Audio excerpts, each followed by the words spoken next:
मार नहीं सकता। अगर वो भगवान है तो मैं उनसे बैर करूंगा। देखिए रावण ने उसी समय समझ गया था जब खरदूषण का के वध का पता चला कि खरदूषण को किसी ने मार दिया है, तो समझ गया कि लगता है कि नारायण का अवतार हुआ है, ये भगवान ही है, भगवान ही उन्हें मार सकते हैं। रावण सब समझता था, उसे इसी समय पता चल गया था, इसलिए उसने कहा कि अगर भगवान भी नहीं हुए तो अगर मनुष्य रूप में 2 राजकुमार भी होंगे तो मैं उनकी स्त्री का हरण करूंगा, क्योंकि मेरे इस तामसी देह से तो भजन नहीं होने वाला। कि हो यही भजन न तामस देहा,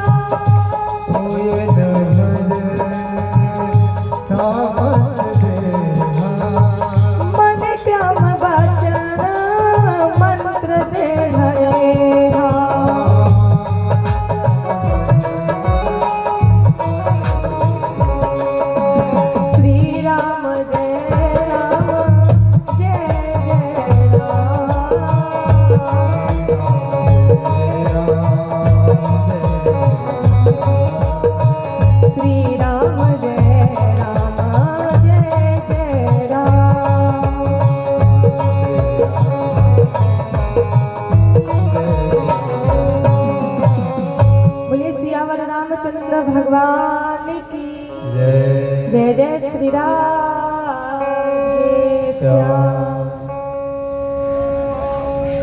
और अब रावण जो था वो जो समुद्र के किनारे मारीच रहता था, मारीच के पास आया और रावण ने सारी बात बताई। कहा कि तुम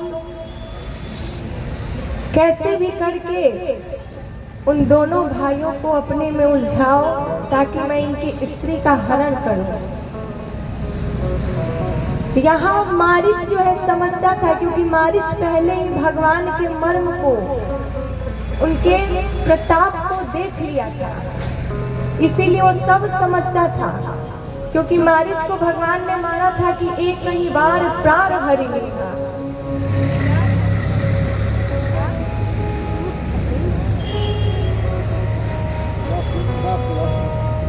एक बार प्रेम से बोलिए सियावर रामचंद्र भगवान।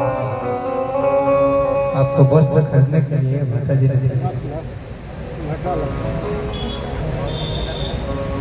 एक बार प्रेम से बोलिए सियावर रामचंद्र भगवान। तो उसी प्रकार रावण जो था वो मारीच को कहा कि अरे तुम स्वर्ण मृग का रूप धारण करो। मारीच ने कहा कि अरे महाराज क्या मुझे कहते हो करने के लिए, मैं उनका पहले ही स्वभाव प्रभाव सब देख लिया हूँ, ये मेरे बस की बात नहीं है। मारीच यहाँ पे बहुत समझाया रावण को, पर रावण नहीं समझा। तब मारीच ने हृदय में अनुमान किया कि तब मारीच हृदय अनुमान, मारीच जो है हृदय में अनुमान किया, अनुभव करता है कि तब मारीच हृदय अनुमान, नवहि विरोध नहीं कल्याण।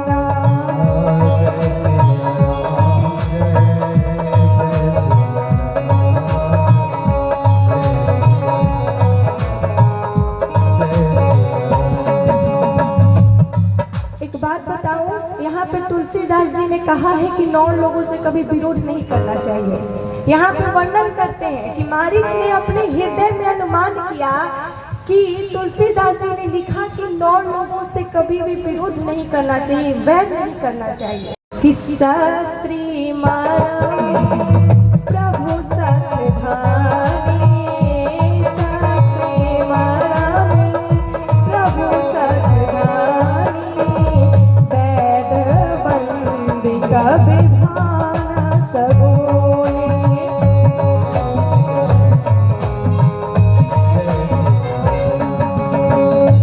ये 9 लोग कौन कौन से हैं? शस्त्री मर्मी प्रभु सतधारी। जो शस्त्री मतलब आप लोग समझते हैं, जो शस्त्र अस्त्र लिया हो, जिसके हाथों में तलवार हो, अटैक करने वाली कोई वस्तुएं हो, ऐसे लोगों से कभी भी हमें वैर नहीं, विरोध नहीं करना चाहिए। मर्मी जो आपके राज को जानता हो, जो आपकी बात को जानता हो, जो आप सबसे छिपाए हो, कोई एक जानता हो तो वो मर्मी है। जो आपके राज को जानने वाला, उससे भी वैर नहीं करना चाहिए, तो सारा पोल खोल देगा। शास्त्री मर्मी प्रभु जो स्वामी हो, स्वामी में मान लीजिए आप कोई आपसे बड़ा हो, मुखिया हो या फिर पति ही हो, भगवान ही हो, स्वामी शास्त्री मर्मी प्रभु सठ धनी। सठ मतलब होता है मूर्ख। मूर्ख व्यक्ति से भी कभी वैर नहीं करना चाहिए। सठ धनी, धनी व्यक्ति से भी नहीं। जिसके पास बहुत पैसा रुपया है, बहुत अमीर है, ऐसे व्यक्ति से भी कभी भी हमें जो है वैर नहीं करना चाहिए, वरना कब हमें फंसा दे। क्योंकि आजकल पैसे वाले की बहुत पूछ है। अगर आप सही भी हैं, अगर आप सही भी हैं, कुछ आपने किया भी नहीं है, फिर भी कुछ लोग पैसे वाले हैं जो आपको फंसा देते हैं। और जहाँ पैसा है वहाँ सब कुछ है। इसीलिए धनी व्यक्ति से भी कभी वैर नहीं करना चाहिए। और वैद बंदी कभी भानस गुनी। वैद मतलब डॉक्टर। डॉक्टर से भी कभी, अगर आपके पास रोग है, आप उसका ट्रीटमेंट करवाने गए और आप करवाना ही नहीं चाहते हैं, बार बार डॉक्टर को ही सुनाए जा रहे हैं, तो इससे डॉक्टर आपका इलाज नहीं करेगा। इससे भी वैर नहीं करना चाहिए। वैद बंदी, बंदी मतलब बात खबर को इधर उधर पहुंचाने वाला।